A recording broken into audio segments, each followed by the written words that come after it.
ഞാൻ INL സംസ്ഥാന general secretary ആയിരുന്നു. ഇത് രണ്ടും തമ്മിലുള്ള വ്യത്യാസം എനിക്ക് നന്നായിട്ട് അറിയാം. ഈ 15 വർഷക്കാലമായിട്ട് മുസ്ലിം ലീഗിൻ്റെ കൂടെ നിന്നിട്ട് മുസ്ലിം ലീഗിൻ്റെ ഒരു MLA ആയിട്ടില്ല. ഈ പാർലമെൻ്ററി വ്യാമോഹങ്ങൾ പെരുകുന്നൊരു കാലത്താണ് സലാം സാഹിബിനെ പോലുള്ളവർ എനിക്ക് ജനറൽ സെക്രട്ടറി സ്ഥാനം മതി എന്ന് പറയും. പൊതുപ്രവർത്തകൻ്റെ ജീവിതത്തിലെ അഭിലാഷം ഒരു MLA ആകുക, അല്ലെങ്കിൽ MP ആകുക, മന്ത്രിയാകുക എന്നതായിരിക്കരുതല്ലോ. INL ഇരിക്കുമ്പോൾ ഏറ്റവും രൂക്ഷമായി മുസ്ലിം ലീഗിനെ വിമർശിച്ച ആളാണ് സലാം സാഹിബ്. ഇപ്പോഴും അതിൻ്റെ ക്ലിപ്പുകളൊക്കെ ഇടയ്ക്ക് ഓടാറുണ്ട്. ലീഗ് പിരിച്ചുവിടണം എന്നൊക്കെ പറഞ്ഞിട്ടുള്ള സാധനങ്ങൾ. നമ്മൾ എവിടെ നിൽക്കുന്നുവോ അവിടെ സജീവമായിട്ട് നിൽക്കുക, ആത്മാർത്ഥമായിട്ട് അതിൽ കള്ളക്കളി പാടില്ല. അപ്പോൾ പോരുമ്പോൾ അൺകണ്ടീഷണലായിട്ട് ഞങ്ങൾ പോകുന്നു. മുസ്ലിം ലീഗുമായി സംസാരിക്കുമ്പോൾ ഞങ്ങൾക്ക് ഇന്ന പോസ്റ്റ് തരണം, ഇന്ന MLA തരണം, ഇത്ര MP തരണം, ഒരിക്കലും സംസാരിച്ചിട്ടില്ല. പിന്നെ അവസാന കാലത്ത് ലീഗിലേക്ക് തിരിച്ചു വരാനുള്ള ആഗ്രഹം ഉണ്ടായിരുന്നു എന്ന് പറഞ്ഞു കേട്ടിട്ടുണ്ട്. തീർച്ചയായും അദ്ദേഹം മലബാറിൽ വന്ന എൻ്റെ വീട്ടിലായിരുന്നു താമസം. കേരളത്തിലെ ഭരണകക്ഷിയിലെ രണ്ടാമത്തെ പാർട്ടിയുടെ ജനറൽ സെക്രട്ടറി, അതൊരു വലിയ സ്ഥാനമല്ലേ, ഒരു വലിയ ഉന്നതിയല്ലേ. ഏതെങ്കിലും മണ്ഡലത്തിലെ MLA എന്ന് പറയുന്നതിനേക്കാൾ എത്രയോ ബെറ്റർ അല്ലേ ഇത്. അഭൂതപൂർവമായ വിജയം കിട്ടി. 79.9% ആണ് നമ്മുടെ സ്ട്രൈക്ക് റേറ്റ്. കോൺഗ്രസിൻ്റെയും CPM-ൻ്റെയും ഒക്കെ 50% താഴെയാണ്.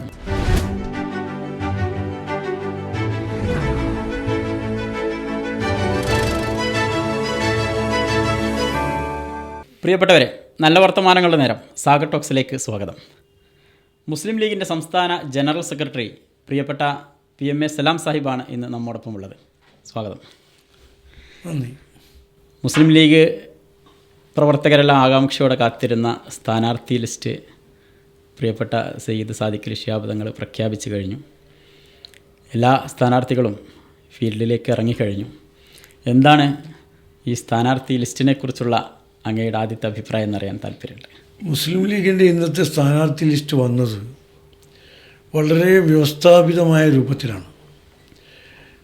ഫെബ്രുവരി 28 കൽപ്പറ്റയിൽ നടന്ന മുസ്ലിം ലീഗിൻ്റെ വയനാട് പുനരധിവാസ പാക്കേജിലെ വീടുകളുടെ താക്കോൽ കൈമാറ്റ ചടങ്ങിൻ്റെ ദിവസം വയനാട്ടിൽ ചേർന്ന പാർട്ടിയുടെ സംസ്ഥാന നേതൃയോഗം ആദരണീയനായ സയ്യിദ് സാദിഖ് അലി ശിഹാബ് തങ്ങളെ സ്ഥാനാർത്ഥികളെ നിർണ്ണയിക്കാനും പ്രഖ്യാപിക്കാനും ചുമതലപ്പെടുത്തി പിരിഞ്ഞതാണ്. അന്നു മുതൽ ബഹുമാനപ്പെട്ട തങ്ങൾ പാർട്ടിയുടെ മുതിർന്ന നേതാക്കളുമായും MLA-മാരുമായും സംസ്ഥാന ഭാരവാഹികളുമായും ജില്ലാ മണ്ഡലം ഘടകങ്ങളുമൊക്കെയായി ആശയസംവാദം നടന്നുകൊണ്ടിരിക്കുകയായിരുന്നു. എല്ലാ നിലക്കും നടത്തി. കഴിഞ്ഞ 2-3 ദിവസമായി മാരത്തോൺ ചർച്ചകളായിരുന്നു. തങ്ങളെ ചുമതലപ്പെടുത്തി. പക്ഷേ തങ്ങൾ പാർട്ടിയുടെ മുഴുവൻ ഘടകങ്ങളിലും ചർച്ച ചെയ്ത് എല്ലാവരുടെ അഭിപ്രായങ്ങൾ ശേഖരിച്ചിട്ടാണ് ഈ ഒരു തീരുമാനത്തിലെത്തുന്നത്. അത് ലിസ്റ്റ് പുറത്തു വന്നപ്പോൾ ഏറ്റവും നല്ലൊരു ലിസ്റ്റാണ് എന്നാണ് എല്ലാവരും വിലയിരുത്തുന്നത്. ധാരാളം പുതുമുഖങ്ങൾ, അതിലേറെയും യുവാക്കൾ. 2 വനിതകൾ ആദ്യമായി മുസ്ലിം ലീഗിൻ്റെ ലിസ്റ്റിൽ ഇടപെടിക്കുന്നു. ഇതൊക്കെ പിന്നെ അതുപോലെ തന്നെ പ്രഗത്ഭരായ ആളുകൾ, പ്രവർത്തന പരിചയമുള്ള ആളുകൾ, അവർക്കൊക്കെ കൂടെ പഴയ തലമുറയിലെ പരിചയസമ്പന്നരായ നേതാക്കന്മാരെ നിലനിർത്തുകയും ചെയ്തുകൊണ്ടുള്ളൊരു ലിസ്റ്റ്. ഇത് മൊത്തത്തിൽ സമൂഹത്തിൽ അംഗീകാരം ലഭിച്ചിട്ടുണ്ട്. നല്ലൊരു ലിസ്റ്റാണ്. സ്ഥാനാർത്ഥികൾ ഏറെയും ജനസമ്മിതിയുള്ളവരാണ്, ജയിച്ചു കയറാൻ കഴിയുന്നവരാണ് എന്ന് തന്നെയാണ് വിശ്വാസം. ഈ ലിസ്റ്റുമായി ബന്ധപ്പെട്ട ചർച്ചകൾ നടന്നുകൊണ്ടിരിക്കുമ്പോൾ PMA സലാം സാഹിബ് സ്ഥാനാർത്ഥിയാവും എന്നാണ് എല്ലാവരും പ്രതീക്ഷിച്ചിരുന്നത്. പക്ഷേ അങ്ങ് തന്നെ കുറച്ച് ദിവസം മുമ്പ് എനിക്ക് ജനറൽ സെക്രട്ടറി സ്ഥാനം തുടരാനാണ് താല്പര്യമെന്ന് പറഞ്ഞു. എന്താണ് അങ്ങനെ ഒരു തീരുമാനത്തിലെത്താനുള്ള കാരണം? ഈ MLA പണി എന്താണെന്ന് ഞാൻ പഠിച്ചിട്ടുണ്ട്. ഒരു തവണ ഞാൻ MLA ആയിട്ടുണ്ട് കോഴിക്കോട്ട് നിന്ന്. MLA ആയിരിക്കുമ്പോഴാണ് ഈ മുസ്ലിം ലീഗിൽ വരുന്നത്. അതിനുശേഷം ഇപ്പോൾ 3ാമത്തെ പൊതു തെരഞ്ഞെടുപ്പാണ്. 2011, 16, 21 3 കഴിഞ്ഞു. ഇത് 4ാമത്തതാണ്. ഈ തെരഞ്ഞെടുപ്പുകളിൽ ഒന്നും തന്നെ ഞാൻ മത്സരിച്ചിട്ടില്ല. ഞാൻ സീറ്റ് ആവശ്യപ്പെട്ടിട്ടുമില്ല. എനിക്കൊന്ന് 2011 പാർട്ടിയിലേക്ക് വന്നതിന് ശേഷം ഹൈദരലി തങ്ങൾ സ്ഥാനാർത്ഥി പ്രഖ്യാപനത്തിന് വേണ്ടി ശ്രമിച്ചിരുന്നു എന്നുള്ളതാണ്. 2011 പാർട്ടിയിലേക്ക് വന്ന സമയത്ത് ബഹുമാനപ്പെട്ട ഹൈദരലി ശിഹാബ് തങ്ങൾ പ്രസിഡൻ്റായിരുന്ന കാലത്ത് അഹമ്മദ് സാഹിബ്, കുഞ്ഞാലിക്കുട്ടി സാഹിബും ഒക്കെ അടങ്ങുന്ന നേതൃനിര എന്നെ സ്ഥാനാർത്ഥിയായി തീരുമാനിച്ചിരുന്നു. എന്നിട്ട് എന്നെ വിളിച്ചു പറഞ്ഞ് നോമിനേഷൻ കൊടുക്കാൻ ആവശ്യപ്പെട്ടപ്പോഴാണ് ഞാൻ ഇത്തവണ മത്സരിക്കുന്നില്ല എന്ന് ബഹുമാനപൂർവ്വം വിനയപൂർവ്വം ഈ നേതാക്കന്മാരെ അറിയിക്കുക ചെയ്തത്. അന്ന് മാറിയെന്നാണ്. കാരണം മത്സരരംഗത്ത് അതിൻ്റെ ഗുണവും ദോഷവും ഒക്കെ അനുഭവിച്ചറിഞ്ഞ ഒരാളാണ് ഞാൻ. പ്രത്യേകിച്ച് പാർട്ടിയിൽ ഇപ്പോൾ ഉത്തരവാദിത്തപ്പെട്ട ഒരു സ്ഥാനം കിട്ടിയിട്ടുണ്ട്, ഒരു പദവിയുണ്ട്. ആ പദവി ഒഴിവാക്കിക്കൊണ്ട് അസംബ്ലിയിലേക്ക് പോകണം എന്ന് ഞാൻ ആഗ്രഹിക്കുന്നില്ല. ഇത് രണ്ടും തമ്മിലുള്ള അന്തരവും വ്യത്യാസവും എനിക്കറിയാം. മാത്രമല്ല, ഈ ഉത്തരവാദിത്തം ഏറ്റെടുത്തതിന് ശേഷം എൻ്റെ കഴിവിൻ്റെ പരമാവധി നീതി പുലർത്തിയിട്ടുണ്ട് എന്നാണ് എൻ്റെ വിശ്വാസം. ആ ഒരു ആത്മവിശ്വാസം എനിക്കുണ്ട്. സമൂഹത്തിൽ നിന്ന് ആ ഒരു അംഗീകാരം എനിക്ക് കിട്ടിയിരുന്നു. പാർട്ടിയിലും അത്തരത്തിലുള്ള എൻ്റെ പ്രവർത്തനങ്ങൾ നന്നായി പോകുന്നു എന്ന അഭിപ്രായമുണ്ട്. നന്നായി ദോഷേതൃക്കുകളല്ലാത്ത എല്ലാവർക്കും അത്തരമൊരു ചിന്തയുണ്ട് എന്ന് തന്നെയാണ് വിഷയം. അപ്പോൾ അതിൽ ഇപ്പോൾ ഞാൻ ഒരുപാട് കാര്യങ്ങൾ ഈ കഴിഞ്ഞ 3 കൊല്ലത്തിനിടയ്ക്ക് 4 കൊല്ലത്തിനിടയ്ക്ക് ഒക്കെ ഉണ്ടായിട്ടുണ്ട്. ആക്ടിങ് സെക്രട്ടറി ആയിരുന്നു ആദ്യത്തെ ഒരു 1.5 കൊല്ലം. അത് കഴിഞ്ഞാണ് ജനറൽ സെക്രട്ടറി ആകുന്നത്. ഈ 5 കൊല്ലത്തിനിടയ്ക്ക് സ്തുത്യർഹമായ പ്രവർത്തനങ്ങൾ പാർട്ടിയുടെ ഭാഗത്തു നിന്നുണ്ടായിട്ടുണ്ട്. ഞാൻ ഒറ്റയ്ക്കാണ് എന്ന് ഞാൻ പറയുന്നില്ല. ഞങ്ങളുടെ കൂട്ടായിട്ടുള്ള ടീം വർക്ക്, ബഹുമാനപ്പെട്ട തങ്ങളുടെയും കുഞ്ഞാലിക്കുട്ടി സാഹിബിൻ്റെയൊക്കെ പിന്തുണയും നിർദ്ദേശവും ഒക്കെ കാരണം ഞങ്ങൾ നല്ല പ്രകടനം കാഴ്ചവെക്കാൻ കഴിയും. ഇപ്പോൾ കോഴിക്കോട് കടപ്പുറത്ത് 3 മഹാസമ്മേളനങ്ങൾ ഞങ്ങൾ നടത്തി, ലക്ഷങ്ങൾ പങ്കെടുത്ത. വഖഫ്, കേരള വഖഫ് നിയമത്തിനെതിരെ, കേന്ദ്ര വഖഫ് നിയമത്തിനെതിരെ, ഫലസ്തീൻ ഐക്യദാർഢ്യം, ലക്ഷങ്ങളാണ്. ആ റെക്കോർഡ് തകർക്കാൻ ഒരാൾക്കും ഇതുവരെ കഴിഞ്ഞിട്ടില്ല. അത്രയും ആളുകൾ പങ്കെടുത്തു. മാത്രമല്ല, തെക്കൻ ജില്ലയിൽ നിങ്ങൾ ഗാസ ഐക്യദാർഢ്യ സമ്മേളനം എറണാകുളത്ത് ഒമ്പിച്ച ജനങ്ങളെ സംഘടിപ്പിച്ചുകൊണ്ട് ചെയ്തു. അതുപോലെ തന്നെ പാർട്ടി പ്രവർത്തന രംഗത്ത് സമയബന്ധിതമായി കാര്യങ്ങൾ ഞങ്ങൾ പൂർത്തിയാക്കി. 1 മാസം കൊണ്ടാണ് 25 ലക്ഷം മെമ്പർമാരെ മുസ്ലിം ലീഗ് അംഗങ്ങളാക്കിയത്. പിന്നീട് 2-3 മാസം കൊണ്ട് അതിൻ്റെ ശാഖ മുതൽ സംസ്ഥാന തലം വരെയുള്ള കമ്മിറ്റി 4 മാസം കൊണ്ട് ആ പ്രക്രിയ പൂർണ്ണമായും പാസ്സായി. അതുപോലെ ഫണ്ട് ശേഖരണം ഇപ്പോൾ നമ്മളെ ഡൽഹിയിലെ ദേശീയ ആസ്ഥാനത്തിന് ഏതാണ്ട് 10-40 കോടി രൂപ നമുക്ക് ഉണ്ടാക്കി കൊടുക്കാൻ കഴിഞ്ഞു പാർട്ടിക്ക്. വയനാട് പ്രൊജക്റ്റ് വളരെ ചുരുങ്ങിയ സമയം കൊണ്ടാണ് 36 കോടി രൂപ നമുക്ക് സമാഹരിക്കാൻ സാധിക്കും. പാർട്ടിയുടെ പ്രവർത്തനം കുറേ ശാസ്ത്രീയമായി ഡിജിറ്റലായി. അതാണ് ഈ കാലഘട്ടത്തിലെ ഒരു പ്രധാനപ്പെട്ട പ്രത്യേകത. എല്ലാം നമ്മുടെ മെമ്പർഷിപ്പ് 25 ലക്ഷം മെമ്പർഷിപ്പ് ഇവിടെ ഈ ഓഫീസിൽ നമ്മളെ ഒരു ലാപ്ടോപ്പിൻ്റെ ബട്ടൺ അമർത്തിയാൽ നമുക്ക് കിട്ടുന്ന രൂപത്തിലാണ്. ആരാണ് പാർട്ടി പ്രവർത്തകൻ, അദ്ദേഹത്തിൻ്റെ സ്ഥാനം എന്താണെന്ന് വ്യക്തമായി ഇവിടെ ഇരുന്നാൽ അറിയാം. ഒരുപക്ഷെ ഡിജിറ്റലൈസ് ചെയ്ത ഏക രാഷ്ട്രീയ പ്രസ്ഥാനം മുസ്ലിം ലീഗ് ആയിരിക്കും. മറ്റ് രാഷ്ട്രീയ പാർട്ടികളുടെ മുമ്പിൽ നടക്കാൻ മുസ്ലിം ലീഗിനെ പ്രാപ്തമാക്കുന്നതിൽ എളിയ പങ്ക് വഹിക്കാൻ സാധിച്ചു. കുറിച്ച് പലരും കളിയാക്കി പറയാറുള്ള തെക്കൻ ജില്ലകളിൽ കൂടുതൽ ശ്രദ്ധ കേന്ദ്രീകരിക്കുന്ന ആളെന്നുള്ള നിലക്കാണ് കുഞ്ഞാലി സാഹിബൊക്കെ ഒരു വേദിയിൽ പറഞ്ഞിട്ടുണ്ട്. ശരിയാണ്. കാരണം മലബാറിൽ മുസ്ലിം ലീഗിനെ ഇനി പരിചയപ്പെടുത്തുകയോ മുസ്ലിം ലീഗിന് പിന്തുണ നേടി ഓടിയടക്കുകയോ ചെയ്യേണ്ട ആവശ്യമില്ല. സ്വയം സമ്പുഷ്ടമാണ്. പക്ഷെ തെക്കൻ ജില്ലകളിൽ അത് സ്ഥിതി അതല്ല. കാലങ്ങളായുള്ള പലതരത്തിലുള്ള പ്രതിസന്ധികളെയും വെല്ലുവിളികളെയും നേരിട്ട് കൊണ്ടാണ് തെക്കൻ ജില്ലകളിൽ മുസ്ലിം ലീഗിൻ്റെ പ്രവർത്തകർ പ്രവർത്തിക്കുന്നത്. അവർക്ക് മലബാറിലെ പോലെ ഉന്നതരായ നേതാക്കളില്ല. അതുപോലെ തന്നെ അത്ര വലിയ സംഘബലമില്ല. സഹകാരികളിൽ അല്ലെങ്കിൽ മറ്റ് ഘടകകക്ഷികളിൽ നിന്ന് ആവശ്യമായ പിന്തുണ ലഭിക്കുന്നില്ല. മലബാറിൽ UDF നയിക്കുന്ന ലീഗാണെങ്കിലും തെക്കൻ ജില്ലകളിൽ മുസ്ലിം ലീഗ് പ്രവർത്തകർക്ക് ആവശ്യമായ ഒരു സഹകരണമോ പിന്തുണയോ ഘടകകക്ഷികളിൽ നിന്ന് ലഭിക്കുന്നൊരു സാഹചര്യം ഉണ്ടായിരുന്നില്ല. ആ പ്രതിസന്ധികൾ, വെല്ലുവിളികൾ നേരിട്ടുകൊണ്ട് അവിടെ പ്രവർത്തിക്കുന്ന സംഘടനയ്ക്ക് ഒരു പിന്തുണ നൽകുക എന്നാണ് ഞാൻ ആഗ്രഹിച്ചത്. അതുകൊണ്ട് ധൈര്യവും ആത്മവിശ്വാസവും കൊടുത്തു, അവരോടൊപ്പം നിന്നു. ആഴ്ചയിൽ 1 തവണയെങ്കിലും തെക്കൻ ജില്ലകളിൽ പോയി പര്യടനം നടത്തി, എല്ലാ ജില്ലകളിലും പര്യടനം നടത്തി അവിടുത്തെ സംഘടനാ സംവിധാനം ചിട്ടപ്പെടുത്താൻ ശ്രമിച്ചിട്ടുണ്ട്. അതിൻ്റെ ഗുണം കിട്ടിയിട്ടുണ്ട്. ഈ പഞ്ചായത്ത് മുനിസിപ്പൽ തിരഞ്ഞെടുപ്പിൽ അഭൂതപൂർവമായ വിജയം കിട്ടി. 79.9% നമ്മുടെ സ്ട്രൈക്ക് റേറ്റ്. കോൺഗ്രസിൻ്റെയും CPM-ൻ്റെയും ഒക്കെ 50% താഴെയാണ്. അവിടെയാണ് നമ്മൾ 80% പോയത്. തെക്കൻ ജില്ലകളിൽ നമുക്ക് വളരെ കുറച്ച് സീറ്റേ നമ്മുടെ മുന്നണിയിൽ നിന്ന് ലഭിച്ചുള്ളൂ. പക്ഷേ ആ കിട്ടിയ സീറ്റുകളിൽ വലിയ വിജയം നടക്കാൻ നമുക്ക് സാധിച്ചു. അതവിടെ സ്ഥിരമായി ഇടപെട്ടതുകൊണ്ടാണ്. പിന്നെ ഓരോ ജില്ലയിലും നമ്മൾ നിരീക്ഷകന്മാരെ നിശ്ചയിച്ചു. ആ നിരീക്ഷകന്മാരൊക്കെ അവിടെ പോയി, അവരെ ഞാൻ ഫോളോ അപ്പ് ചെയ്തു. അവർ പോയി പണിയെടുത്തു, അതിൻ്റെ ഗുണം കണ്ടു. ഇപ്പോൾ തെക്കൻ ജില്ലയും സംഘടനാപരമായി വളരെ ഉയർന്ന നിലവാരത്തിലേക്ക് വന്നിട്ടുണ്ട്. ധാരാളം ജനപ്രതിനിധികൾ ഉണ്ടായിട്ടുണ്ട്. പാർട്ടിയിലേക്കും കൂടുതൽ ആളുകൾ, ധാരാളം ആളുകൾ അവിടെ മതഭേദമന്യേ, ഏറ്റവും പ്രധാനമായി ക്രൈസ്തവ സമൂഹത്തിലും ഹൈന്ദവ സമൂഹത്തിലും ഒക്കെയുള്ള ധാരാളം ആളുകൾ പാർട്ടിയിലേക്ക് ഇപ്പോൾ ഇടതുപക്ഷ മുന്നണിയിലും CPM-ലും RJD-യിലും ഒക്കെ ഉയർന്ന സ്ഥാനങ്ങൾ വഹിച്ചിരുന്ന ആളുകളടക്കം മുസ്ലിം ലീഗിലേക്ക് മെമ്പർഷിപ്പ് വാങ്ങി വന്നുകൊണ്ടിരിക്കുകയാണ്. ഈ സലാം സാഹിബിൻ്റെ പാർട്ടി ബന്ധത്തെക്കുറിച്ച് പറയുമ്പോൾ, ഇപ്പോൾ നേരത്തെ ഒരു ഇൻ്റർവ്യൂവിൽ പറയുന്നത് കേട്ടിട്ടുണ്ട്, എനിക്ക് പാർട്ടിയുമായിട്ട് പൊക്കിൾക്കൊടി ബന്ധമാണ്. അതായത് പിന്നെ പിതാവിൻ്റെ കാലം തൊട്ട് തന്നെ പരിചയമുള്ളത് പാർട്ടിയായിരുന്നു കുടുംബം. അപ്പോൾ ആ ഒരു ചെറുപ്പം മുതലുള്ള ആ ഒരു കാലത്തെ എങ്ങനെയാണ്, ഈ പാർട്ടിയുമായി ബന്ധത്തെ എങ്ങനെയാണ് കാണുന്നത്? എൻ്റെ പിതാവ് ഈ കോഴിക്കോട് നഗരത്തിൽ ബിസിനസ്സായിരുന്നു. അദ്ദേഹം കോഴിക്കോട് ജില്ലാ മുസ്ലിം ലീഗിൻ്റെ വൈസ് പ്രസിഡൻ്റായിരുന്നു. പീച്ചിമണ്ണിൽ മുഹമ്മദ് ഹാജി. കോഴിക്കോട് സിറ്റി മുസ്ലിം ലീഗിൻ്റെ വൈസ് പ്രസിഡൻ്റായിരുന്നു. ഒരുപാട് കാലം ഇവിടെ മുസ്ലിം ലീഗിൻ്റെ കർമ്മ ബാഫക്കി തങ്ങളുടെയും സെയ്ദ് ഉമർ ബാഫക്കി തങ്ങളും CH-ൻ്റെയും ഒക്കെ കാലത്ത് അവരോടൊപ്പം കോഴിക്കോട് നഗരത്തിൽ പ്രവർത്തിച്ചിരുന്നു. വാപ്പയുടെ ബിസിനസ് സ്ഥാപനത്തിൽ CH മുഹമ്മദ് കോയ സാഹിബ് ചന്ദ്രയിൽ നിന്ന് നടന്നു വരും. രാവിലെ മോർണിംഗ് വാക്ക് നടന്ന് അവിടെ വരിക. അവിടെ കോഴിക്കോട് നമ്മുടെ AG അരവിന്ദ് ഘോഷ് റോഡിൽ നളന്ദ ഹോട്ടലിലൊക്കെ അടുത്തായിട്ട് അവിടെ വരും, രാവിലെ വരും. എന്നിട്ട് അവിടെ നിന്നാണ് ബ്രേക്ക്ഫാസ്റ്റ് ഒക്കെ കഴിക്കുക. കാരണം ഈ ബിസ്ക്കറ്റ് ഫാക്ടറി ആയതുകൊണ്ട് മുട്ടയും മൈദയും ഒക്കെ അവിടെ ഉണ്ടാവും. അപ്പോൾ അവിടെ അദ്ദേഹം വന്നിട്ട് ഇതൊക്കെ ഉണ്ടാക്കിക്കും.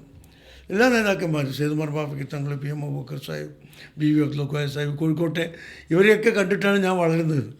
ഞാൻ പഠിക്കുന്നത് 10ാം ക്ലാസ് കഴിഞ്ഞപ്പോൾ എന്നെ കോഴിക്കോട്ടേക്ക് കൊണ്ടുവന്നു. പ്രീ ഡിഗ്രി ഞാൻ Kozhikode government arts and science കോളേജിലാണ്. അത് കഴിഞ്ഞ് ഫറൂഖ് കോളേജിൽ ഡിഗ്രിക്ക് പഠിക്കുമ്പോഴും ഞാൻ കോഴിക്കോട്ടെ താമസിച്ചു. അത് കഴിഞ്ഞ് കോഴിക്കോട് ലോ കോളേജിൽ പഠിക്കുമ്പോഴും കോഴിക്കോട്ടെ താമസിച്ചു. അപ്പോൾ സുദീർഘമായ 8-10 കൊല്ലം ഞാൻ കോഴിക്കോട് താമസിച്ചു. ലോ കഴിഞ്ഞിട്ട് ഞാൻ കോഴിക്കോട് പ്രാക്ടീസ് ആരംഭിച്ചു. അതും കോഴിക്കോട്ടാണ്. 4-5 കൊല്ലം പ്രാക്ടീസ് ചെയ്തു ഗൾഫിൽ പോകുന്നവരെ. അപ്പോൾ ഈ 10-15 കൊല്ലത്തെ കോഴിക്കോട്ടെ ബന്ധം, അത് ഈ നേതാക്കന്മാരൊക്കെ ആയിട്ട് നല്ല ബന്ധമുണ്ടായിരുന്നു. MSF നാട്ടിൽ ഞാൻ പഠിക്കുമ്പോൾ തിരൂർ, അന്നത് മണ്ഡലമില്ല, താലൂക്കാണ്. അവിഭക്ത കോഴിക്കോട് ജില്ലയാണ്. അവിഭക്ത കോഴിക്കോട് ജില്ലയിലായിരുന്നു ഞങ്ങളുടെ തിരൂരങ്ങാടി. അന്ന് തിരൂരങ്ങാടി താലൂക്കായിട്ടില്ല, തിരൂർ താലൂക്കാണ്. ആ തിരൂർ താലൂക്കും എറണാകുളം താലൂക്കും കോഴിക്കോട് ജില്ലയിലും, പെരിന്തൽമണ്ണ താലൂക്കും പൊന്നാനി താലൂക്കും പാലക്കാട് ജില്ലയിലായിരുന്നു. ഈ 4 താലൂക്കുകൾ കൂടിയാണ് 69-ൽ നമ്മൾ ജില്ല ഉണ്ടാക്കുന്നത്. അതിനു മുമ്പ് തിരൂർ താലൂക്ക് MSF-ൻ്റെ പ്രസിഡൻ്റായിരുന്നു ഞാൻ സുദീർഘകാലം. അതായി നിൽക്കുമ്പോഴാണ് ആദ്യത്തെ നമ്മുടെ മുസ്ലിം ലീഗിലെ ദൗർഭാഗ്യകരമായ പിളർപ്പുണ്ടാകുമ്പോൾ ഞാൻ അഖിലേന്ത്യാ ലീഗിൻ്റെ ഭാഗത്തായി. അവിടെ അഖിലേന്ത്യാ ലീഗിൻ്റെ MSF-ൻ്റെ ജില്ലാ പ്രസിഡൻ്റായി, മുസ്ലിം യൂത്ത് ലീഗിൻ്റെ ജില്ലാ പ്രസിഡൻ്റായി, MSF-ൻ്റെ അഖിലേന്ത്യാ സംസ്ഥാന ട്രഷററായി. ഇതൊക്കെ നടന്നുകൊണ്ടിരുന്നു. അതുശേഷം അഖിലേന്ത്യാ ലീഗിൻ്റെ കാലത്ത് കോഴിക്കോട്ട് നിന്ന് ഒരു പത്രം ആരംഭിച്ചു, ലീഗ് ടൈംസ്. അതിൽ എൻ്റെ പിതാവും AV അബ്ദുറഹ്മാൻ ഹാജിയും VKP ഖാലിദ് ഹാജിയും ഒക്കെയാണ്. അന്ന് മുസ്ലിം ലീഗിൻ്റെ അഖിലേന്ത്യാ മുസ്ലിം ലീഗിൻ്റെ പ്രമുഖരായ 5 നേതാക്കൾ ജയിലിലാണ് അടിയന്തരാവസ്ഥ കാലത്ത്. അക്കാലത്താണ് ലീഗ് ടൈംസ് ആരംഭിക്കുന്നത്. ആ ലീഗ് ടൈംസിൽ ലോ കോളേജിൽ കോടതിയിൽ പോയിക്കൊണ്ടിരിക്കുമ്പോൾ വൈകുന്നേരം ലീഗ് ടൈംസിൽ ജോലി. മുഹമ്മദ് സാഹിബിൻ്റെ ആത്മകഥയിൽ സലാം സാഹിബിനെ പരാമർശിച്ച് വായിച്ചിട്ടുണ്ട്. അന്ന് KK പ്രൂഫ് റീഡറായിട്ട് ഇരുന്നിരുന്ന സലാം സാഹിബിനെ. അതാണ് എൻ്റെ അന്ന് ഇതുപോലെ ലേഖകന്മാരും മറ്റു സൗകര്യങ്ങളൊന്നും ഇല്ലല്ലോ. ടെലിപ്രിൻ്ററിൽ UNI അയക്കുന്ന വാർത്തകൾ ട്രാൻസ്ലേറ്റ് ചെയ്യാനാണ് പണി. അപ്പോൾ ഞാൻ കോടതിയിൽ പോയി കഴിഞ്ഞാൽ എന്നോട് 5 മണിക്ക് ശേഷം ഓഫീസേഴ്സ് എല്ലാം ചെയ്തു പുറത്തങ്ങളും എനിക്ക് ഈ സാഹിബ് എല്ലാം പറഞ്ഞു. അങ്ങനെ ഞാൻ വൈകുന്നേരം അവിടെ ഇരിക്കും, വാർത്തകൾ ട്രാൻസ്ലേറ്റ് ചെയ്ത് കൊടുക്കും.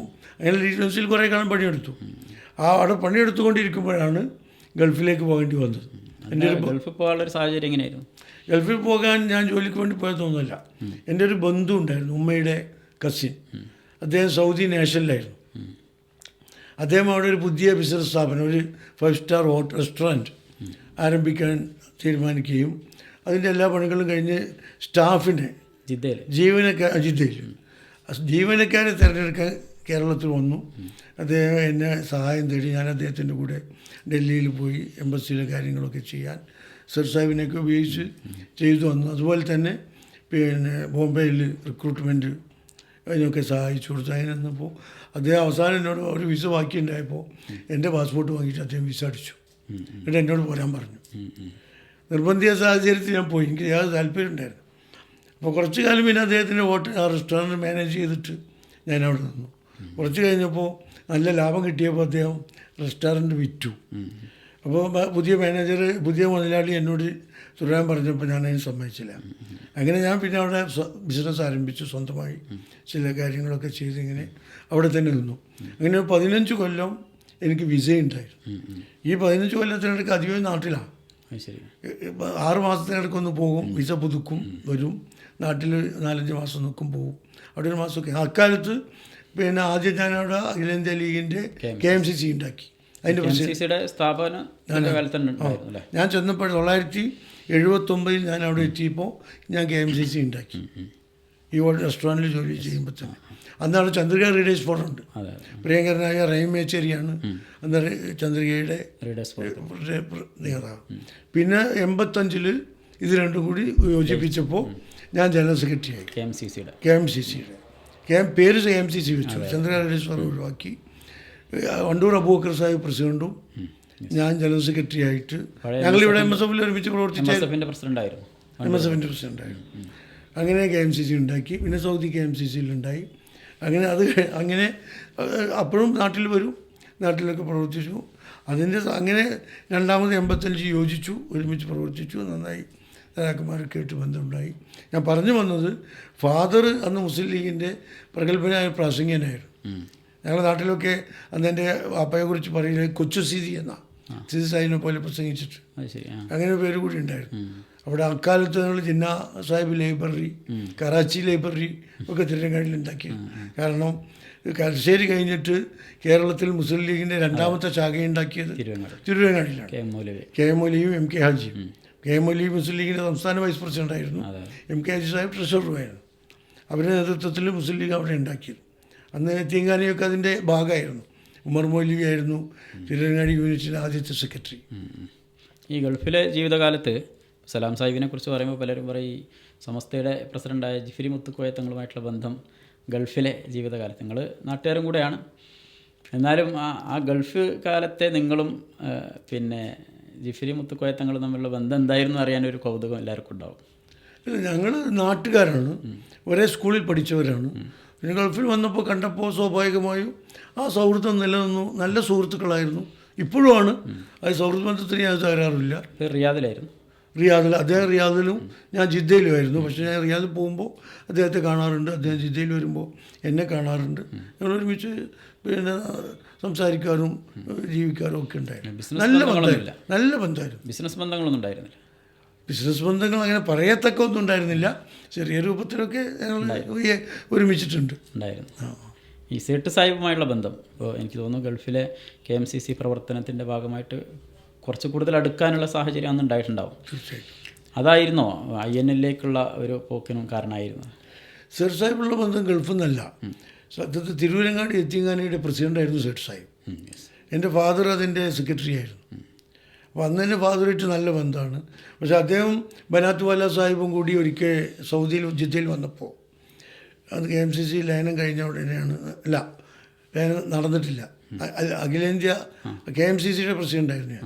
അന്ന് റഹീം മേച്ചേരിയെ പോലുള്ള നേതാക്കന്മാർ സർ സാഹിബ് വന്നിട്ടുണ്ട് എന്ന് പറഞ്ഞപ്പോൾ ഞാൻ പോയി കണ്ടു. കണ്ടപ്പോൾ ഞാൻ ആരാധന PH മുഹമ്മദ് ഹാജിയുടെ മകനാണ്. അപ്പോൾ അദ്ദേഹം വളരെ പരിചയം ഭാവിച്ചു. ബനാത്ത് വാല സാഹിബും അപ്പോൾ എന്നോട് പറഞ്ഞു, നമ്മളിങ്ങനെ രണ്ടായി നടക്കേണ്ടവരെല്ലാം ഒരുമിക്കണം. അന്ന് ആസാമിലെ നെല്ലിയിലെ ഒരു കൂട്ടക്കുരുതി നടന്ന സമയത്താണ്. അപ്പോൾ അതിൻ്റെ സങ്കടങ്ങളൊക്കെ പറഞ്ഞു, നമ്മൾ ഈ സമയത്ത് യോജിക്കണം എന്നൊക്കെ പറഞ്ഞിട്ട് അദ്ദേഹം തിരിച്ചു പോകുന്ന ഉടനെ തന്നെ ഇത് രണ്ടും യോജിക്കുകയും ചെയ്തല്ലോ. ആ ബന്ധം സേട്ട് സാഹിബായിട്ട് പിന്നെ നാട്ടിൽ വരുമ്പോഴും ഞാൻ ഇടയ്ക്ക് പിന്നെ ഗൾഫിലെ എൻ്റെ ബിസിനസ് സംബന്ധിച്ച് ഡൽഹിയിൽ പോകാറുണ്ട്. അപ്പോൾ അദ്ദേഹത്തിൻ്റെ വീട്ടിലാണ് താമസിക്കാറും ബന്ധപ്പെടലും. പിന്നെ ആ ബന്ധം തുറന്നു വന്നു. പിന്നെ ഈ ബാബരി മസ്ജിദിൻ്റെ തകർച്ചയെ തുറന്ന് ഇതുണ്ടാക്കിയപ്പോൾ സ്വാഭാവികമായും സേട്ട് സാഹിബുള്ള ബന്ധവും കോഴിക്കോട്ട് PM അബൂബക്കർ സാഹിബ് പോലുള്ള ആളുകളായിട്ടുള്ള ബന്ധം എല്ലാം കൂടി ഇങ്ങനെ ആയപ്പോൾ ഞാനിന്ന് ഗൾഫിലാണ്. അന്ന് KMCCയിൽ നിന്ന് ഒഴിഞ്ഞിട്ട് പിന്നെ INLൻ്റെ IMCC ഉണ്ടാക്കി, ഇന്ത്യൻ മുസ്ലിം കൾച്ചർ സെൻറ്റർ, അതിൻ്റെ പ്രസിഡൻ്റായി. ഞാൻ KMCC രാജിവെച്ചിട്ട് അന്ന് ഇവിടെ നാഷണൽ ലീഗ് ഉണ്ടാക്കിയിട്ടില്ല. ഇവിടെ കൾച്ചറൽ ഫോറാണ്, കായികമില്ലാത്ത കൾച്ചറൽ ഫോറം, അതിൽ ഞാൻ ഉണ്ടായിട്ടില്ല. IMCC അവിടെ ഉണ്ടാക്കി, സൗദിയിലുണ്ടാക്കി, പിന്നീട് അത് ദുബായിലുണ്ടൊക്കെ ഉണ്ടായി. അത് കഴിഞ്ഞ് പിന്നെ സ്വാഭാവികമായും 95 ഞാൻ നാട്ടിൽ തിരിച്ചു വന്നു. തിരുവരങ്ങാടി ഉപതെരഞ്ഞെടുപ്പ് വന്നു എൻ്റെ നാട്ടിൽ. മുഖ്യമന്ത്രി AK ആൻ്റണി മത്സരിച്ച തെരഞ്ഞെടുപ്പിൽ ഞങ്ങൾ INL മത്സരിച്ചു. ആ മത്സരത്തിന് വേണ്ടി തയ്യാറായി, മത്സരം കഴിഞ്ഞു, ഇങ്ങനെ നിന്നു. 6 മാസത്തിൽ കൂടുതൽ നിന്നു. എൻ്റെ വിസ തീർന്നുപോയി, ഞാൻ അറിയാതെ. അതോടുകൂടി പിന്നെ പോകേണ്ട തീരുമാനിച്ചു. അങ്ങനെ നാട്ടിൽ INLോട് കൂടി ഇതായി. INLൻ്റെ ഒരു ഭാരവാഹിത്വം ഞാൻ ഏറ്റെടുത്തില്ല. പക്ഷെ 96 തെരഞ്ഞെടുപ്പിൽ മലപ്പുറത്ത് മത്സരിക്കേണ്ടി വന്നു മുനീർ സാഹിബിനെതിരെ. പിന്നെ നല്ല ധൈര്യപൂർവ്വം പരാജയം ഏറ്റുവാങ്ങി. അത് കഴിഞ്ഞ് പിന്നെ നല്ല സൗഹൃദമായിരുന്നു ആ കാലത്തൊക്കെ, കുഴപ്പമൊന്നുമില്ല. അപ്പോൾ എൻ്റെ ഫാദറിൻ്റെ ലീഗ് കുടുംബം എല്ലാവരും. അപ്പോൾ അങ്ങനെയാണ് സ്വാഭാവികമായി. ഞാൻ 8ാം ക്ലാസ് പഠിക്കുമ്പോഴാണ് തിരുവങ്ങാടി ഗവൺമെൻറ് ഹൈസ്കൂളിൽ MSF ഉണ്ടാക്കുന്നത്. ഞാൻ അതിൻ്റെ സെക്രട്ടറിയായി, പിന്നെ താലൂക്ക് സെക്രട്ടറിയായി, താലൂക്ക് പ്രസിഡൻ്റായി. എൻ്റെ കൂടെ ഞാൻ താലൂക്ക് MSFൻ്റെ പ്രസിഡൻ്റായിരിക്കുമ്പോൾ അതിൻ്റെ ജനറൽ സെക്രട്ടറി ആയിരുന്നു KM കോയാമു. അദ്ദേഹം പിന്നെ MSFൻ്റെ സംസ്ഥാന ജനറൽ സെക്രട്ടറിയൊക്കെ ആയി. ഈ നമ്മുടെ അഡ്വക്കേറ്റ് എൻ്റെ കാലത്ത് തളിപ്പറമ്പിലെ മരിച്ചുപോയി ഹബീബിൻ്റെ കാലത്തൊക്കെ ആയി. അന്നൊക്കെ ഞാൻ ഗൾഫിലാണ്. അപ്പോൾ തിരിച്ചു വന്ന് പിന്നെ ഈ തിരുവങ്ങാടി ഉപതെരഞ്ഞെടുപ്പിന് ശേഷം INLുമായി സജീവമായി പ്രവർത്തിച്ചു. ഞാൻ പിന്നെ 2006 തെരഞ്ഞെടുപ്പിൽ കോഴിക്കോട്ട് മത്സരിച്ചു, MLA ആയി. 5 കൊല്ലം MLA ആയി നിന്നു. അപ്പോൾ ഇടതുപക്ഷ മുന്നണിയുടെ പിന്നെ നിലപാടുകളും പിന്നെ സമൂഹത്തോടും സമുദായത്തോടും പിന്നോക്കക്കാരോടൊക്കെ ഉള്ള അവരുടെ ഇടപെടലുകളൊക്കെ സുഖകരമല്ല എന്ന് കാണുകയും MLA ആയിരിക്കുമ്പോൾ തന്നെ ആ ഒരു തോന്നലുണ്ടായിരുന്നു. ഏതാണ്ട് 4 വർഷം കഴിഞ്ഞപ്പോൾ തന്നെ ഞാൻ പിന്നെ പറഞ്ഞിരുന്നു അവരോട്. ഈ INLിരിക്കുമ്പോൾ ഏറ്റവും രൂക്ഷമായി മുസ്ലിം ലീഗിനെ വിമർശിച്ച ആളാണ് സലാം സാഹിബ്. ഇപ്പോഴും അതിൻ്റെ ക്ലിപ്പുകളൊക്കെ ഇടയ്ക്ക് ഓടാറുണ്ട്. ലീഗ് പിരിച്ചുവിടണം എന്നൊക്കെ പറഞ്ഞിട്ടുള്ള സാധനങ്ങൾ. അപ്പോൾ ഇപ്പോൾ ആ ക്ലിപ്പുകൾ കാണുമ്പോൾ എന്താണ് തോന്നാറുള്ളത്? നമ്മൾ എവിടെ നിൽക്കുന്നുവോ അവിടെ സജീവമായിട്ട് നിൽക്കുക, ആത്മാർത്ഥമായിട്ട്. അതിൽ കള്ളക്കളി പാടില്ല. ഇപ്പോൾ ഞാൻ ആദ്യം അഖിലേന്ത്യാ ലീഗ് പോയതും ആശയപരമായിട്ടാണ്. അന്ന് അടിയന്തരാവസ്ഥയെ എതിർത്ത് പിന്നെ MK ഹാജി സാഹിബ് എൻ്റെ പ്രസിഡൻ്റായ സംഘടന വന്നപ്പോൾ സ്വാഭാവികമായും എൻ്റെ പിതാവും ഞാനുമൊക്കെ അതിൽ നിന്നു. അത് നിന്ന് അടിയന്തരാവസ്ഥ എതിർക്കുകയും അന്നും കോൺഗ്രസിനോടുള്ള നിലപാടാണ്. പിന്നീട് സേഠ് സാഹിബ് വന്നു.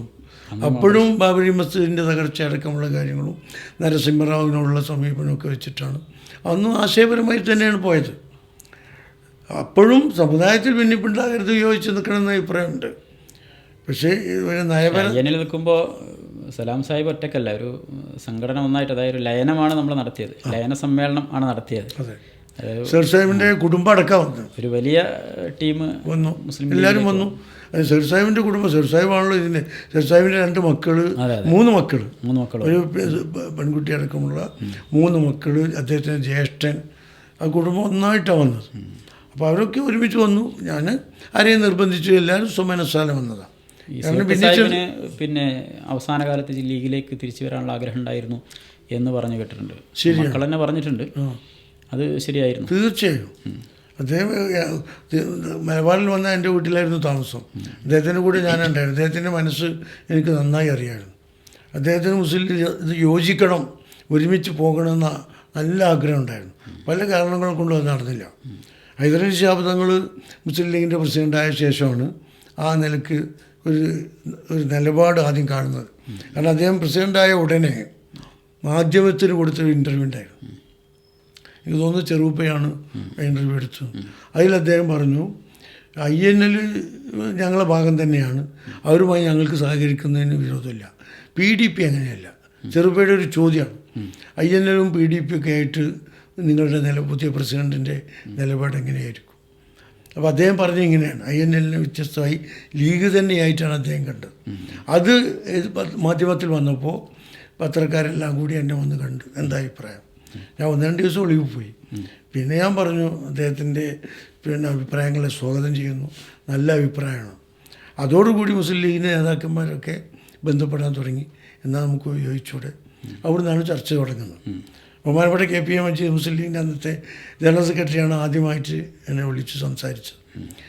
പിന്നെ വിനായക് സാഹിബ് അങ്ങനെ ചർച്ച തുടങ്ങി. അതിനോടൊപ്പം നിന്നു. പാർട്ടിയിൽ പോരാൻ തയ്യാറില്ലാത്ത കുറച്ച് ആളുകളുണ്ടായിരുന്നു. അവർ സംസ്ഥാന കൗൺസിൽ കൂടി ഭൂരിപക്ഷം കിട്ടി. അങ്ങനെ ഞങ്ങൾ പോന്നു. നല്ല തീരുമാനമായിരുന്നു. അപ്പോൾ പോരുമ്പോൾ അൺകണ്ടീഷണലായിട്ട് ഞങ്ങൾ പോകുന്നത്. മുസ്ലിം ലീഗുമായി സംസാരിക്കുമ്പോൾ ഞങ്ങൾക്ക് ഇന്ന പോസ്റ്റ് തരണം, ഇന്ന MLA തരണം, ഇത്ര MP തരണം, ഒരിക്കലും സംസാരിച്ചിട്ടില്ല. അൺകണ്ടീഷണൽ. സംസ്ഥാന സെക്രട്ടറി ആക്കി. ആദ്യം സെക്രട്ടേറിയറ്റ് മെമ്പറായി, പിന്നെ സംസ്ഥാന സെക്രട്ടറി. അന്ന് അഹമ്മദ് സാഹിബൊക്കെ നല്ല പങ്ക് വഹിച്ചിട്ടുണ്ട്. അഹമ്മദ് സാഹിബിൻ്റെ ഒക്കെ നേതൃത്വത്തിൽ. അങ്ങനെയാണ് ഞാൻ അറിയാതെ, ഞാൻ പറയാതെയാണ് 2011 തെരഞ്ഞെടുപ്പിൽ എന്നെ സ്ഥാനാർത്ഥിയായി നിശ്ചയിക്കുന്നത്. അതായത് ആ അൺകണ്ടീഷണൽ അവസ്ഥ ഇപ്പോഴും നിലനിൽക്കുകയാണ്. ഇപ്പോഴും ഒരു കണ്ടീഷനും ഇല്ല. ബാധികളില്ലാതെ മുസ്ലിം ലീഗിൻ്റെ കൂടെ. ഇപ്പം എനിക്ക് നല്ല സന്തോഷം. ഞാൻ പൂർണ്ണ ഹാപ്പിയാണ്. കാരണം ഒരു സംഘടനയുടെ ഉത്തരവാദിത്തപ്പെട്ട സ്ഥാനം എന്നെ വിശ്വസിച്ച് നേതാക്കന്മാർ ഏൽപ്പിച്ചു. ഹൈദരലി ശിഹാബ് തങ്ങളാണ് ഏൽപ്പിച്ചത്. വിനായക് സാഹിബ് ഉണ്ട്, എല്ലാവരും ഉണ്ട്. ഈ ഏൽപ്പിച്ചത് എന്നോടുള്ള വിശ്വാസമുണ്ടല്ലോ, അത് എനിക്ക് എൻ്റെ കഴിവുകൾ ഉപയോഗപ്പെടുത്താനുള്ള ഒരു അവസരമായി എനിക്ക് ലഭിച്ചു. അതൊരു വലിയ കാര്യമാണ്. ഒരു മനുഷ്യന് ധാരാളം കഴിവുകൾ ഇല്ലായിരിക്കാം, കുറേ കുറവുകളുണ്ടായിരിക്കാം.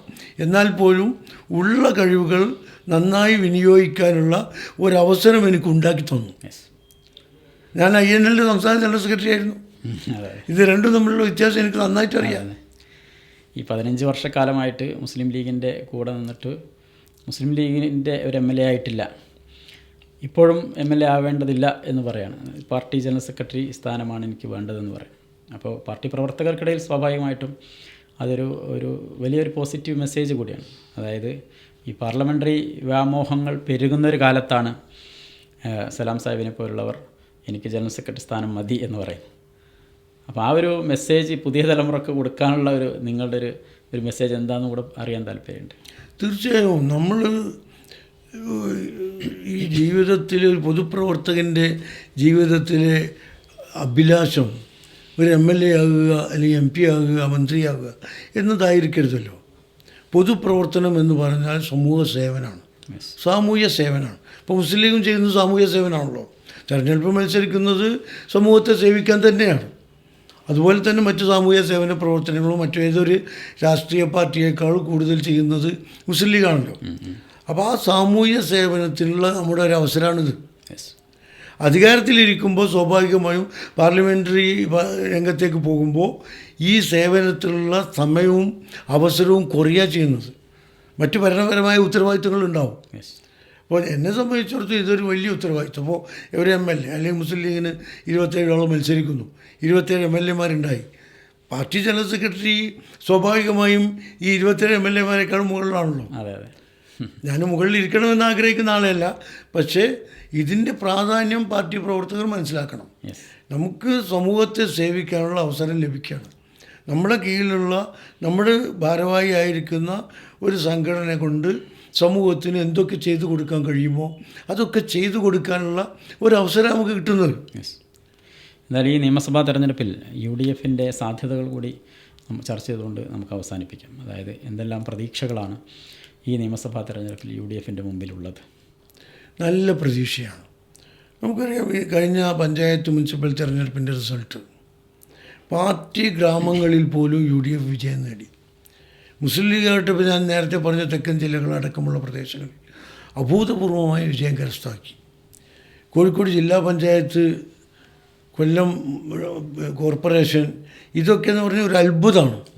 കേരളത്തിൽ കൊല്ലവും കോഴിക്കോടും മാർക്സിസ്റ്റ് പാർട്ടിയുടെ കോട്ടകളാണ്. അതിലാണ് അട്ടിമറി ഉണ്ടായത്. അതിൻ്റെ അർത്ഥം എന്താ? ജനങ്ങൾ ഈ ഗവൺമെൻറ്റിനെതിരായി ചിന്തിക്കുന്നു എന്നതാണ്. ഈ ഗവൺമെൻറ്റിൻ്റെ 10 കൊല്ലത്തെ ഭരണം അവർക്കുണ്ടാക്കിയ പ്രയാസങ്ങൾ അവരനുഭവിച്ചതാണ്. ആ അനുഭവത്തിൻ്റെ അടിസ്ഥാനത്തിൽ അവരുടെ തീരുമാനമാണ്. അതോടൊപ്പം കമ്മ്യൂണിസ്റ്റുകാർ, യഥാർത്ഥ കമ്മ്യൂണിസ്റ്റുകാരന് വിശ്വസിക്കുന്നത് ഈ CPM ഒരു കമ്മ്യൂണിസ്റ്റ് പാർട്ടിയല്ല എന്നാണ്. ഈ ഇടതുമുന്നണി യഥാർത്ഥ ഇടതുമുന്നണിയല്ല, ഈ പിണറായി വിജയൻ കമ്മ്യൂണിസ്റ്റ് അല്ല എന്ന് ഉറച്ചു വിച്ചരിക്കുന്ന ധാരാളം കമ്മ്യൂണിസ്റ്റുകാരുണ്ട്. ഒരുപാട് ആളുകൾ പുറത്തു വന്നവരുണ്ട്. പക്ഷെ പുറത്തു വരാൻ പലർക്കും പേടിയുണ്ട്. 51, 52 കഷ്ണമായി പോകും എന്നുള്ള ഭയം കൊണ്ട് പുറലും പുറത്തു വരുന്നില്ല. അതിന് ബാലറ്റ് ബോക്സ് കൈ കിട്ടുമ്പോൾ അവരത് രഹസ്യമായി ഉപയോഗപ്പെടുത്തണം. അതാണ് പഞ്ചായത്ത് തിരഞ്ഞെടുപ്പിലുണ്ടായത്, കേരളത്തിലെ ഉപതെരഞ്ഞെടുപ്പുകളിലുണ്ടായത്. പാലക്കാട്ടും തൃക്കാക്കരയിലും പുതുപ്പള്ളിയിലും ഒക്കെ നിലമ്പൂരിലൊക്കെ ഉണ്ടായത് അതിൻ്റെ ബഹിഷ്കരണം. അപ്പോൾ യഥാർത്ഥ കമ്മ്യൂണിസ്റ്റുകാർ, കമ്മ്യൂണിസം ഒരു വിശ്വാസമായി സ്വീകരിച്ച ആളുകൾ ഇവർക്കെതിരെ വോട്ട് ചെയ്യും. ഇവരെ പരാജയപ്പെടുത്തണം എന്നവർക്ക് ആഗ്രഹമുണ്ട്. ഇവരെ പാഠം പഠിപ്പിക്കണം, അവരെ കമ്മ്യൂണിസത്തിലേക്ക് തിരിച്ചു കൊണ്ടുവരാൻ ഒരു പരാജയം കൊടുക്കേണ്ടത് നിർബന്ധമാണ് എന്ന് വിശ്വസിക്കുന്ന ധാരാളം കമ്മ്യൂണിസ്റ്റുകാർ. അവരെ വോട്ടും കൂടി കിട്ടും. അതുകൊണ്ട് പഞ്ചായത്ത് തിരഞ്ഞെടുപ്പിനേക്കാൾ നല്ല ഭൂരിപക്ഷം UDF കിട്ടും എന്ന് തന്നെയാണ് നമ്മുടെ വിശ്വാസം. UDF ഒറ്റക്കെട്ടായി പോകണം. ഘടകകക്ഷികൾ തമ്മിൽ ഐക്യം ഉണ്ടാകണം, ഘടകകക്ഷികൾക്കുള്ളിലും ഐക്യം ഉണ്ടാകണം. അത് മുസ്ലിം ലീഗിനെ സംബന്ധിച്ചിടത്തോളം നിർബന്ധമാണ്.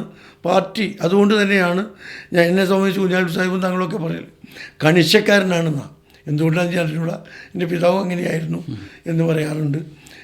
നമ്മളൊരു ഉത്തരവാദിത്വം ഏറ്റെടുത്താൽ അത് ഭംഗിയായി നടത്തണം. അത് നടത്താൻ നമ്മുടെ താഴെയുള്ള മറ്റ് ഘടകങ്ങളിൽ നമ്മളത് നിർബന്ധം പിടിക്കണം.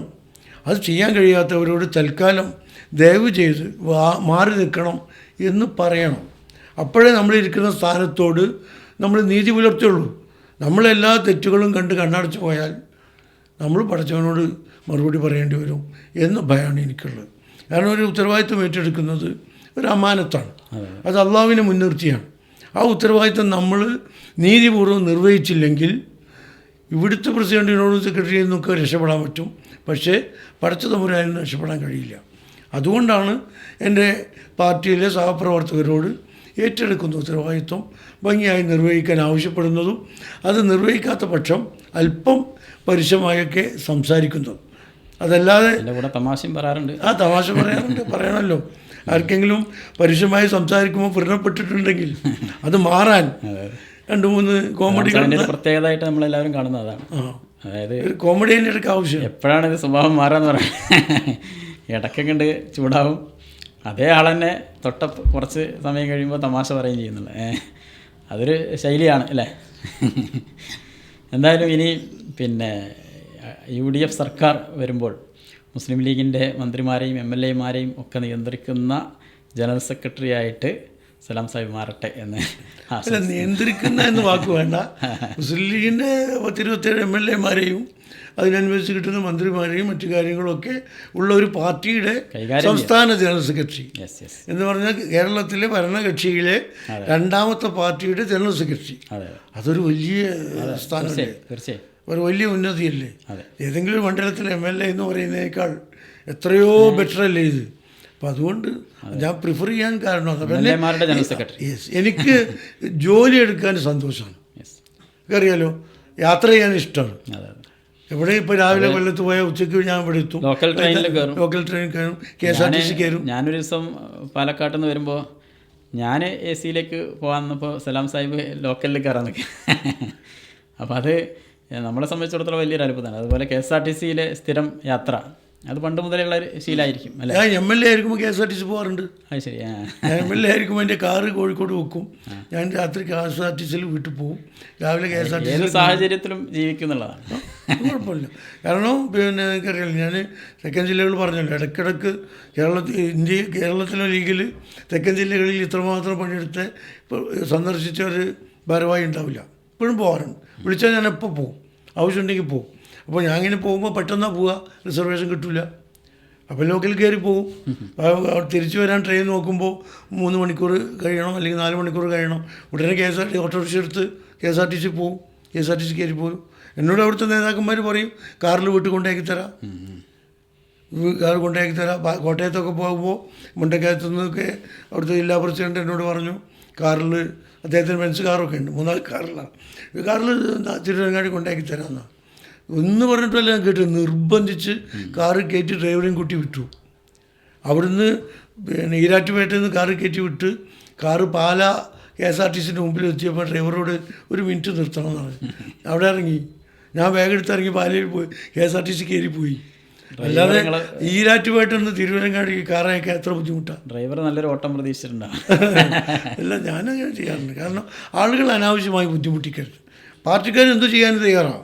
പക്ഷേ ഞാൻ പലതും ഞാൻ പറയാറില്ല, എങ്ങനെ പോകുന്നതെന്ന് വെച്ചാൽ ഞാൻ പോയിക്കൊള്ളാം. എന്തായാലും എല്ലാ ആശംസകളും നേരുന്നു. Thank you. Thank you very much.